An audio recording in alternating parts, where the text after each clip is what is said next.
400 years, then Messiah. 400 years, then the promised land. 400 years, and the new heaven and the new earth. 400 years, and truth.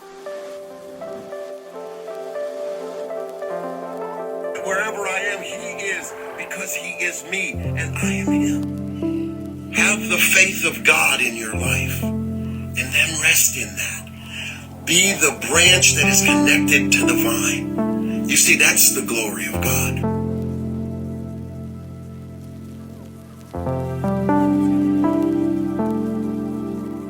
Well, hello. Welcome to Free to Be. I'm Doug Green. Have you ever wondered what it was that Jesus was saying to the Jewish people that would cause them to understand or begin to believe that he was Messiah? He never really came out and said, "Oh, here I am, I'm Messiah, come follow me." He never did that. Yet they kept insisting through his teachings that this must be Messiah. Well, what would cause them to think that? Well, we're going to uncover some things today with regards to truth.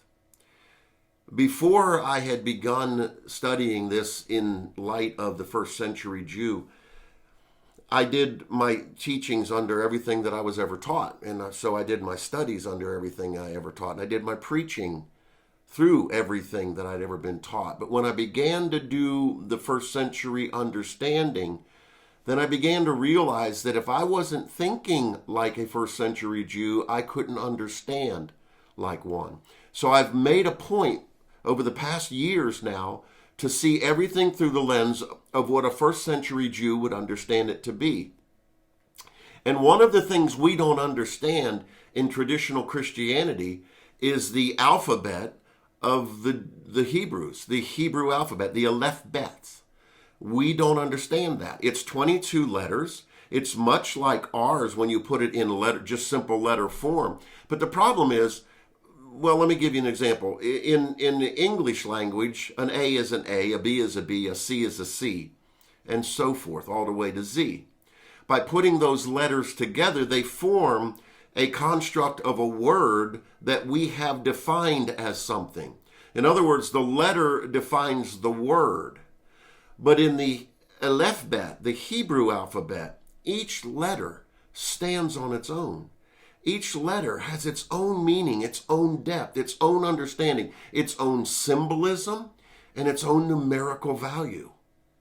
That's amazing, because when you start putting that together, then you begin to realize that their whole life they have been taught through the understanding of these letters the promise of Messiah.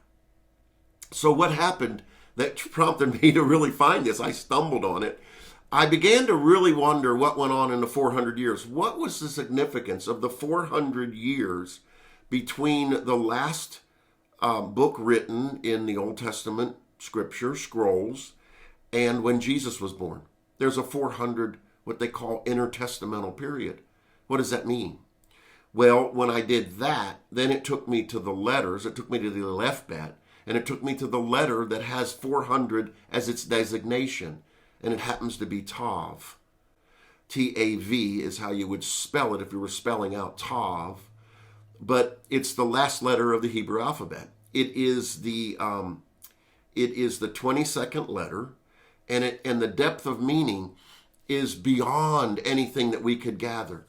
We would never gather a meaning within a word like this does. So I'm going to start with it, see how far we can get this week. Hopefully we can get through it, but if we can't, I have no problem in saying goodbye until next week on this, because I don't want to miss this. I don't want to miss this, and I don't want you to miss this. So let me get started with it. First off, I want you to see the letter Tav and how it's shaped. And if you notice, there's a hooked line, and then there's a straight line underneath it. That creates the letter. Well, that letter is created of two other letters. And every letter had both, like I say, a numerical and a picture to it. The Tav has a sign. In fact, one of its definitions is sign. The other is truth. The sign is the cross. That is what the pictograph was given to the last letter of the Hebrew alphabet. Boy, there's significance there. And I think you're already going there, I hope. But if you're not, I'll take you there because it is beautiful. But truth is what really comes out from that. Now, I said it was a Daleth, and the Dalet is a door. The symbolism of it is a door. It's the fourth letter of the alphabet, and it literally means door, passageway, the way in or the way out. And then the little straight up and down symbol beside that is called a nun. A nun. And I'll read to you what nun means. Nun means kingship, miracle, fish. It's representative, believe it or not, of Messiah. Okay? Now, I found that really, really, really, really, really interesting because Daleth Nun is how you spell the name Dan, one of the tribes of Israel. Now, I want to bring up a picture here and show you that when the children of Israel traveled in the wilderness, they traveled in groups of three to the front of the Ark of the Covenant, three to the side of one side, and three to the other side, and then three behind. And the last tribe was the tribe of Dan. And the tribe of Dan had an incredible responsibility. It literally picked up everything that was lost by the other tribes. And in picking it back up, the next time they would stop, they would then get back what they had lost. Do you see the promise of the Father in just that? The last letter of the alphabet is literally the cross. It's literally spells the tribe of Dan. It literally means that when Dan recovered everything and gave it back to the children of Israel, it's what the Father promised. He said, I will restore again everything that you've lost. I'll restore everything that the cankerworm has eaten. Do you understand that when the Hebrews understood the word Tav, that was one of the many things that we're going to uncover here over the next teaching, that was one of the main things. It was so beautiful to me that the tribe of Dan is the one that picked up all that was lost. There's a story, and I'm going to read you this story, and it's out of the book. Letters of Light by Rabbi Aaron Raskin, and I just want to read you this beautiful story because it just gives me chills when you understand it this way. So watch this. It says, once when Rebbe Rashab was 4 or 5 years old, he came crying to his grandfather, and he asked his grandfather. His grandfather said, "Dear child, why are you crying?" And Rashab said, "I just learned in the Shadar that God revealed himself to Abraham. So why are you crying?" And Rashab answered, "God revealed himself to Abraham, but why doesn't God reveal himself to me?"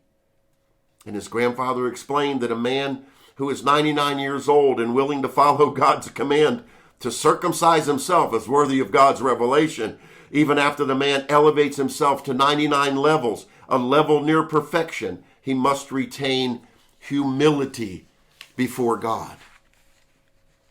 You see, in Hebrew tradition and in Hebrew custom, a man who loses his humility is considered a fool. Now, that doesn't mean much until I'm going to take you back. Let's go back to Adam and Eve. What was the first thing that Adam lost? Well, he lost his innocence. No, he lost his humility. You see, the day that you lose your position with your Father, the day that you realize that everything you are is in Him, and the day you stand in humility, but the day you lose that, the day you say, well, let me try eating of this fruit, because then maybe I'll be like my God. Maybe I'll be as God. Maybe I'll be better than God. It was humility that was lost. And the symbolism here of Dan restoring everything that had been lost. Come on now. You got to catch that. Everything that is lost. Isn't it interesting Isn't it interesting that in Matthew 5 that we learned a few episodes back, in Matthew 5, the first thing that Jesus told his disciples is, blessed are the poor in heart. And what did that heart, the poorness mean? It meant that I am poor, I have no money. Having no money, I have no power. Having no power, I have no strength, and as such I am destitute. And being destitute, I have no choice but to throw myself upon my God. That's humility. That's humility to a depth that can't be comprehended in a natural realm. But isn't it interesting that Jesus basically said in the first sermon that he preached according to Matthew, blessed are you who find your humility. He was acting as the tribe of Dan. He was telling them, I am going to bring you back to that humility. I'll bring you back to that position with the Father, because in your humility, you'll be lifted up. In your humility, you will be saved. In your humility, you will stand erect before your God. So many letters, so many ways to read it, so much beauty. So we look at that first level, and the first level, the first thing we see, that Jesus didn't need to say a word, but he was suddenly showing them that in their humility, in them receiving back that which they lost,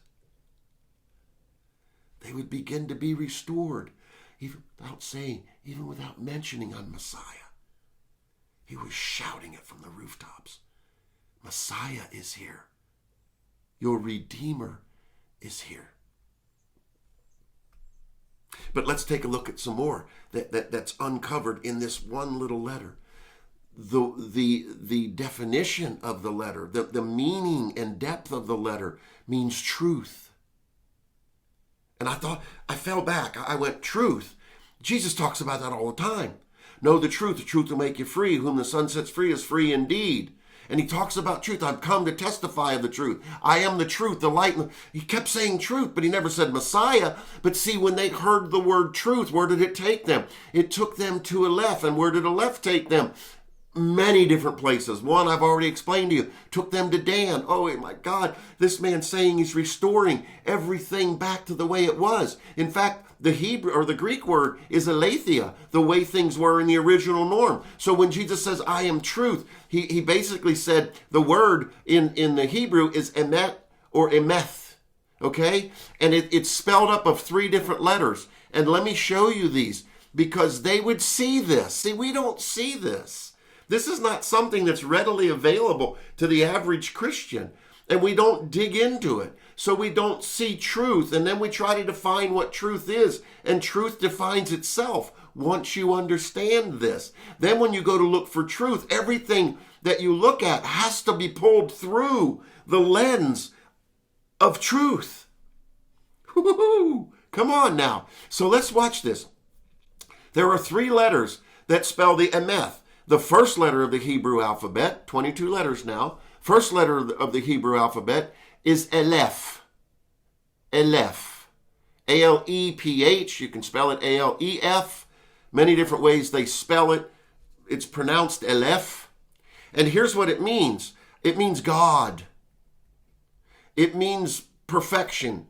It means oneness. It's represented by 100. The numerical value is 100. But what's more important is it's comprised, just like Aleph is comprised of 2 letters, the Dalet and the Nun. The word Emeth is derived by 3 letters, and it's Aleph. It's the middle letter or the middle letter in the 22 letters, or as close to middle as you can get. 13th letter is the Mem. And then Tav. So let me explain this to you. Just bear with me. Bear with me.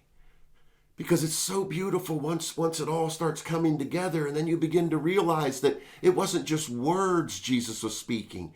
He was speaking an absolute novel of life. He was speaking the beginning with the end.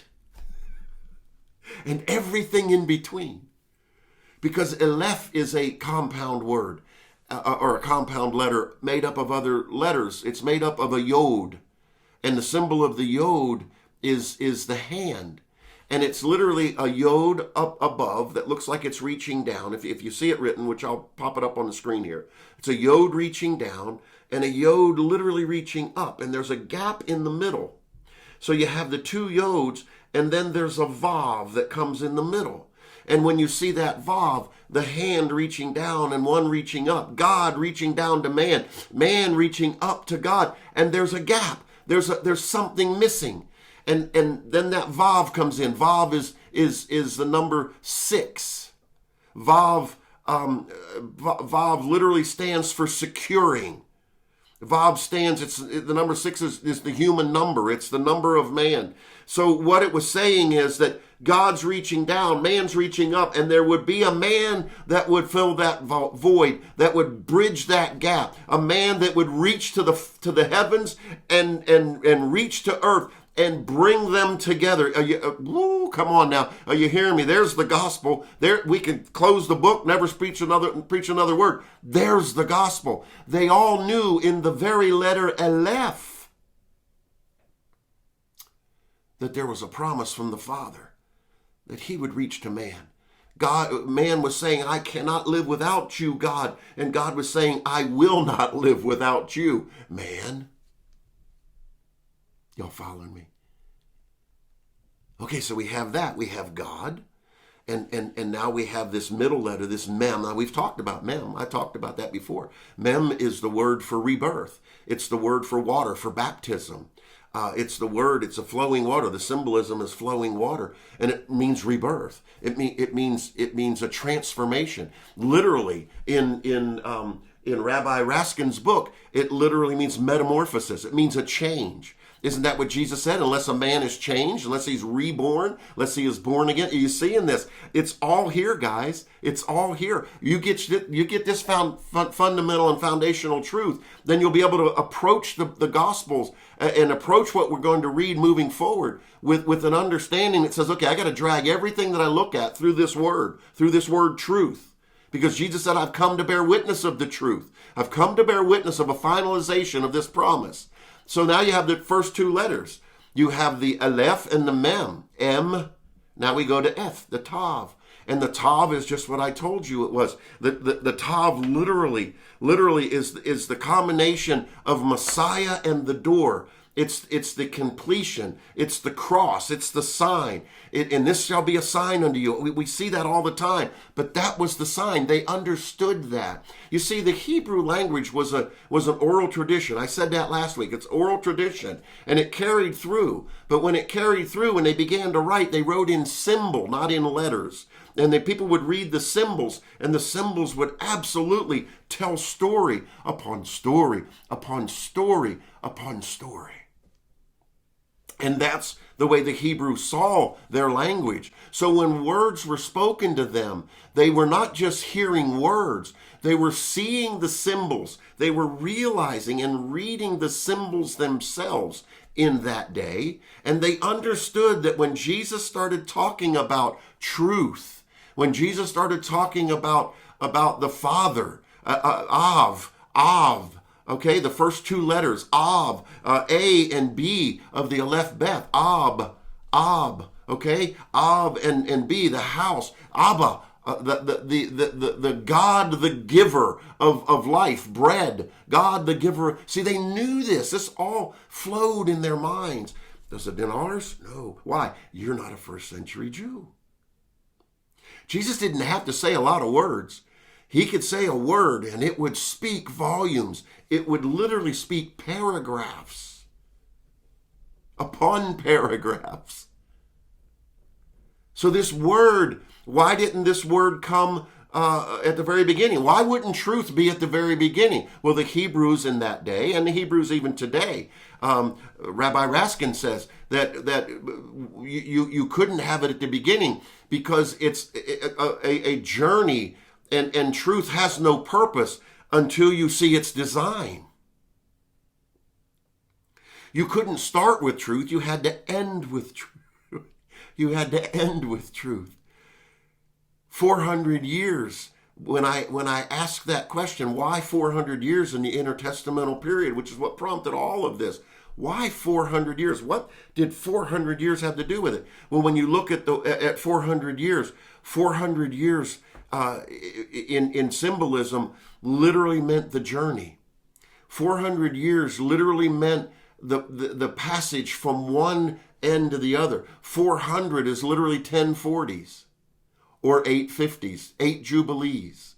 And see, we know little to nothing about those until we begin to dig into it. But the Hebrew people did. A Jew would. A Jew understood this.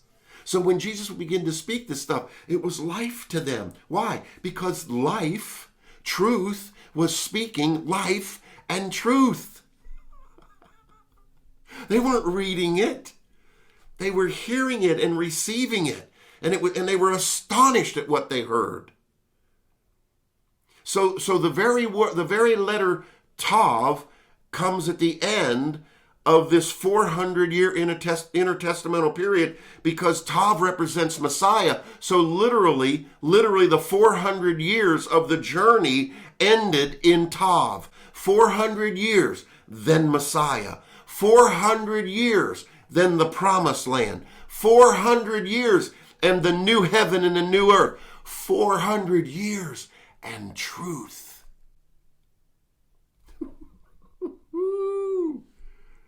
Y'all with me? 400 years, and then truth. And in the midst of all of this, Jesus is speaking to the people, and he's presenting them truth, and he's bringing truth out to them in a way that they may have never understood. There's a portion in here that I was reading, and it just really hit me, and I want to share this with you so that you can begin to understand. When Jesus would ever talk about truth, what they would see is Aleph, Mem, Tav.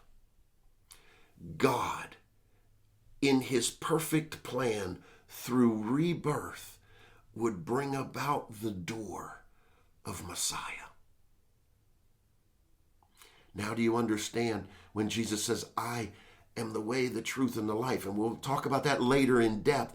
But he said, no man comes unto the Father but through me. Why? Because I am Messiah at the door. I'm the one who will open that door that no man can shut. Well, you're reading a lot into that. No, I'm not reading a lot into anything. I'm telling you that a first century Jew knew this. A first century Jew knew when somebody said truth, it was emeth or emeth. Now, here's what I find to be beautiful. When you look in the book of Genesis, the words emeth are coded in a beautiful passage where Jesus, it says this, it says, the signature of God is in the word emeth. Now watch this. Just as every artist puts his signature on his paintings, God embeds his signature in the universe, his creation. This concept is found in the Zohar in its explanation of the last 3 words of the story of creation. Berah Elohim Lesos. He rested from his work. Those letters spelled out, and I'll throw them up on the screen here. The last letters of each word, the final letters of each word, spell emes. Why? Because God was signing his name to the perfection. Do we see that? No. Because the last letter of the words that say, and God rested, when we write and God rested, are D, whatever, and we go, and God, well, it's D, D, D. God rested. And you say, well, what's that mean? It means nothing in the English language, absolutely nothing, because our letters don't mean anything. If I throw a G out to somebody, it means nothing. If I throw a G out to a Hebrew, they will tell you that's gemel, and it has a symbolism of the camel, meaning like something's giving, something's bringing, okay? To bring, caravans bring. And in that day they understood that caravans, they brought things that a camel would bring. So now you can throw other words in.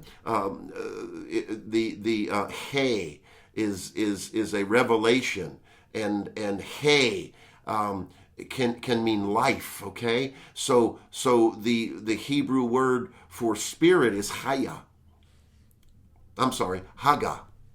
H-A-G-A-H. There's no vowel, so it's H-G-H. Haga. And here's the symbolism. Life, giving life, giving life, giving life. Y'all with me? Whoo, come on now. That's powerful stuff. And when you begin to understand those kind of things, and you begin to bring those things into being, now you begin to understand what this life was that Jesus was going to talk about, and how it absolutely chilled them when he would say, I am life.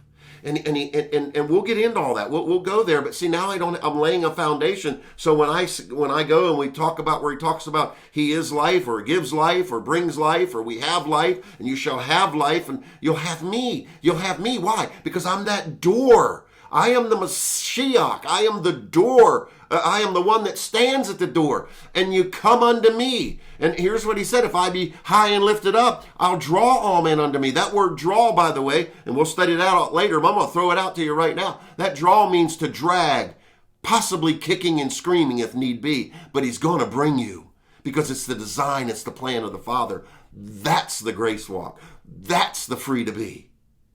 Are y'all with me? Well, I see my time's up. I hope this has affected you and touched you in great ways. I hope it gets you to start saying, I need to know more about this Aleph-Beth, this Hebrew alphabet. Beauty in it. I'll bring more as we go along, because we're going to be thinking as a first century Jew, so we need to think in what their alphabet meant, what it meant to them, the symbolisms that can be drawn from it. All right? Hey, I've had a riot again. Thank you for inviting me into your home. Until next time. God bless you. Thank you for watching Free to Be with Dr. Doug Green. We invite you to partner with Anchor Christian Ministries and Dr. Green in sharing the life-changing message of Jesus through the Free to Be program. Your gift of just $10 a month or more will do just that. Simply scan the QR code with any mobile device and select your method of giving. Thanks again for watching Free to Be. God bless you.